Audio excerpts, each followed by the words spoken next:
Good evening दोस्तों। तो कैसे हैं आप सभी। उम्मीद है कि आप सभी अच्छे होंगे, स्वस्थ होंगे और मस्त होंगे और अपने पढ़ाई में क्रमबद्ध तरीके से लगे हुए होंगे। तो दोस्तों एक बार फिर से आप सभी का स्वागत है आपके अपने official YouTube channel GK with Ayush study YouTube channel पे। तो दोस्तों आज के इस सेशन में मैंने हिस्ट्री के भाग मौर्य साम्राज्य से 20 क्वेश्चंस का महत्वपूर्ण सेशन लाया हुआ है, जो कि मोस्ट इम्पॉर्टेंट है आपके बिहार दरोगा एवं बीपीएससी एईडीओ वैकेंसी के लिए। तो चलिए देखते हैं। क्वेश्चन नंबर फर्स्ट है, प्रारंभिक वैदिक काल के दौरान कौन सा शहर प्राचीन मगध साम्राज्य की राजधानी के रूप में कार्य करता था। ऑप्शन ए में है राजगृह, ऑप्शन बी में है कंपा, ऑप्शन सी में है वैशाली और ऑप्शन डी में है पाटलिपुत्र। तो दोस्तों इसका करेक्ट आंसर हो जाएगा option A Rajagriha. Second number question है, निम्नलिखित में से कौन चंद्रगुप्त मौर्य का पुत्र था।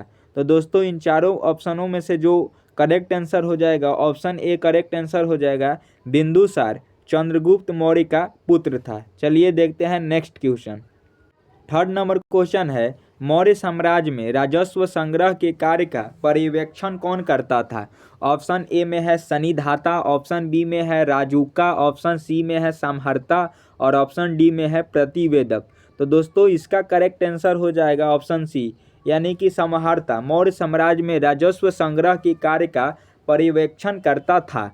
फोर नंबर क्वेश्चन है, निम्नलिखित में से कौन अंतिम मौर्य शासक था और उसकी हत्या उसके सेनापति ने की थी। तो दोस्तों इसका करेक्ट आंसर हो जाएगा option C Brihadratha. Next 5 number question है, मास्की शिलालेख वर्तमान में किस राज्य में स्थित है। ऑप्शन ए में दिया है तमिलनाडु, ऑप्शन बी में दिया है आंध्र प्रदेश, ऑप्शन सी में दिया है मध्य प्रदेश और ऑप्शन डी में दिया है कर्नाटक। तो दोस्तों इसका करेक्ट आंसर हो जाएगा ऑप्शन डी, यानी कि कर्नाटक में मास्की शिलालेख वर्तमान में स्थित है। 6 नंबर क्वेश्चन है, चंद्रगुप्त मौर्य ने चाणक्य की मदद से नंदों को उखाड़ फेंकने का फैसला किया क्योंकि। ऑप्शन ए में दिया है चाणक्य को नंदों द्वारा अपमानित किया गया था, ऑप्शन बी में दिया है नंद निम्न कुल में जन्मे थे, ऑप्शन सी में दिया है नंदों ने जबरन वसूली और लोगों पर अत्याचार करके बहुत सारी संपत्ति अर्जित की थी, और ऑप्शन डी में दिया है चाणक्य क्षत्रिय शासन के आदर्श को पुनः स्थापित करना चाहते थे। तो इसका करेक्ट आंसर हो जाएगा option A. Option A correct answer हो जाएगा, चाणक्य को नंदों द्वारा अपमानित किया गया था, इसीलिए ने चंद्रगुप्त मौर्य ने चाणक्य की मदद से नंदों को उखाड़ फेंकने का फैसला किया था। नेक्स्ट 7 नंबर क्वेश्चन है, निम्नलिखित में से कौन मौर्य काल के लिए एक महत्वपूर्ण स्रोत सामग्री का प्रतिनिधित्व नहीं करता है। ऑप्शन ए में है साहित्यकार, ऑप्शन बी में है विदेशी खाते, ऑप्शन सी में है मुद्रा शास्त्रीय साक्ष्य, ऑप्शन डी में है पूरा लेखीय स्रोत।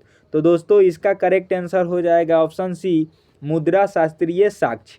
8 नंबर क्वेश्चन है, निम्नलिखित में से किस मौर्य राजा ने कलिंग की लड़ाई के बाद युद्ध छोड़ दिया। ऑप्शन ए में है चंद्रगुप्त मौर्य, ऑप्शन बी में है अशोक, ऑप्शन सी में है महेंद्र, ऑप्शन डी में है बिंदुसार। तो दोस्तों इसका करेक्ट आंसर हो जाएगा Ashoka, option B correct answer हो जाएगा। नेक्स्ट 9 नंबर क्वेश्चन है, पाटलिपुत्र में मौर्य दरबार में सेल्यूकस के राजदूत मेगास्थनीज ने अपनी पुस्तक डैश में उस काल का विवरण लिखा है। ऑप्शन ए में है मेगास्थनीज की यात्राएं, ऑप्शन बी में है इंडिका, ऑप्शन सी में है इंडिको प्लेटेक्सस और ऑप्शन डी में है बी तथा सी दोनों। तो दोस्तों इसका करेक्ट आंसर हो जाएगा Indica, option B correct answer हो जाएगा। 10 नंबर क्वेश्चन है, अशोक के स्तंभों के पीछे क्या उद्देश्य था। ऑप्शन ए में है धर्म नीतियों का प्रसार करना, ऑप्शन बी में है पेरिघोष फैलाना, ऑप्शन सी में है सांप्रदायिक आस्था का प्रसार करना और ऑप्शन डी में है बड़े पैमाने पर धर्मांतरण फैलाना। तो इसका करेक्ट आंसर हो जाएगा ऑप्शन ए धर्म नीतियों का प्रसार करना। नेक्स्ट 11 नंबर क्वेश्चन है, कनिष्क के शासनकाल में बौद्ध धर्म पहली बार चीन गया और चीन से यह बौद्ध धर्म पहली बार गया। ऑप्शन ए में है वर्मा और तिब्बत, ऑप्शन बी में है थाईलैंड और कंबोडिया, ऑप्शन सी में है कोरिया और जापान, ऑप्शन डी में है इंडोनेशिया और वियतनाम।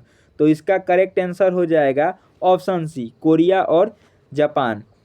12 नंबर क्वेश्चन है, पुष्यमित्र जो अंतिम मौर्य सम्राट बृहद्रथ का सेनापति था, जिसने राजा की हत्या कर दी और एक नए राजवंश की स्थापना की, निम्नलिखित में से उसका राजवंश कौन सा था? तो इसका करेक्ट आंसर हो जाएगा ऑप्शन ए, सुंग। नेक्स्ट 13 नंबर क्वेश्चन है, संगम युग की मान्यताओं और प्रथाओं के बारे में निम्नलिखित में से कौन सा सही नहीं है?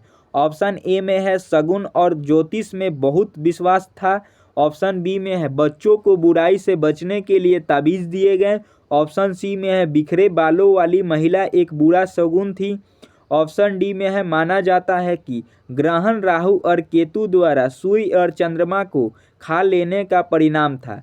तो दोस्तों इसका करेक्ट आंसर हो जाएगा ऑप्शन डी, माना जाता है कि ग्रहण राहु और केतु द्वारा सूर्य और चंद्रमा को खा लेने का परिणाम था। 14 नंबर क्वेश्चन है, निम्नलिखित सातवाहन राजाओं को कालानुक्रमिक क्रम में व्यवस्थित कीजिए। तो इसे जो हम व्यवस्थित करेंगे तो इसे हम पहले इसका कर लेते हैं। पहले स्थान पे हो जाएगा ये 4 को हम पहले रखेंगे, फिर 3 को रखेंगे और फिर 2 को रखेंगे, फिर 1, यानी कि ये सीरियल वाइज दिया है, हमें इसे अपोजिट कर देना है, 4 3 2 1 कर देना है। ऐसे कर देंगे तो ये कालानुक्रमिक क्रम में हो जाएगा। ऑप्शन डी इसका करेक्ट आंसर हो जाएगा। चलिए देखते हैं नेक्स्ट क्वेश्चन। 15 नंबर क्वेश्चन कह रहा है, इंडो यूनानियों के शासन के संदर्भ में निम्नलिखित में से कौन सा कथन सही है? कथन ए में दिया है विभिन्न राजाओं के अधीन राज्य में जैन धर्म की विचारधारा का विकास हुआ। कथन बी में है इंडो यूनानियों के शासन के दौरान जारी किए गए सिक्के द्विभाषी सिक्के थे।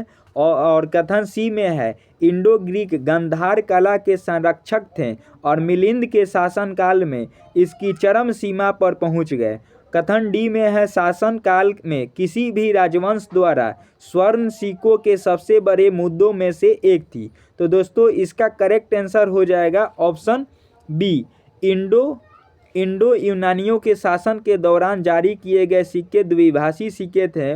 यह कथन इंडो यूनानियों के शासन काल के संदर्भ में कथन सही दर्शाता है। नेक्स्ट 16 नंबर क्वेश्चन है, चरक को भारतीय चिकित्सा के जनक और आयुर्वेद के प्रमुख योगदानकर्ताओं में से एक रूप में जाना जाता है, जो डैश के समकालीन थे। तो दोस्तों इन चारों में ऑप्शन में से करेक्ट ऑप्शन हो जाएगा option D, Kanishka. 17 number question है, नीचे दिए गए सातवाहन शासकों को सही कालक्रम में लिखिए। ये कथन जो दिया हुआ है, कथन ए में है वाष्टिपुत्र श्री पुल्लुमावी और कथन बी में है गौतमी पुत्र सातकर्णी, कथन सी में है सातकर्णी प्रथम, कथन डी में है सिमुक। तो इसे हमें ये चुनाव करना है, नीचे दिए गए कूट का प्रयोग करके सही उत्तर का चुनाव कीजिए। तो इसे हम सही कालानुक्रम में सजाएंगे तो इसका करेक्ट आंसर हो जाएगा ऑप्शन ए, पहले डी फिर सी फिर यहाँ पे बी और फिर ए, यानी कि इसे भी हम अपोजिट कर देंगे। नेक्स्ट 18 नंबर क्वेश्चन है, निम्नलिखित में से कौन सा कथन सही है और कुषाण वंश से संबंधित है? कथन ए में है इसकी स्थापना कनिष्क ने की थी। कथन बी में है कनिष्क पहले यूएसी थे जिन्होंने यूएजी समूह के विभाजन के बाद कुषाण साम्राज्य की स्थापना की थी। कथन सी में है कनिष्क भीम ताउक्त कड़फिसेस का पुत्र था और कुषाण साम्राज्य के लिए अपने पिता का उत्तराधिकारी था। कथन डी में है कुजुल कड़फिसेस ने उस समय के लोगों के बीच बौद्ध धर्म की महान शिक्षाओं को फैलाने के लिए महायान गंधार और मथुरा शैली का विकास किया। तो इसका करेक्ट आंसर हो जाएगा option C. Next 19 number question है, गौतमी पुत्र सातकर्णी को सातवाहन वंश का सबसे महान राजा माना जाता है, उसका तत्काल उत्तराधिकारी कौन था?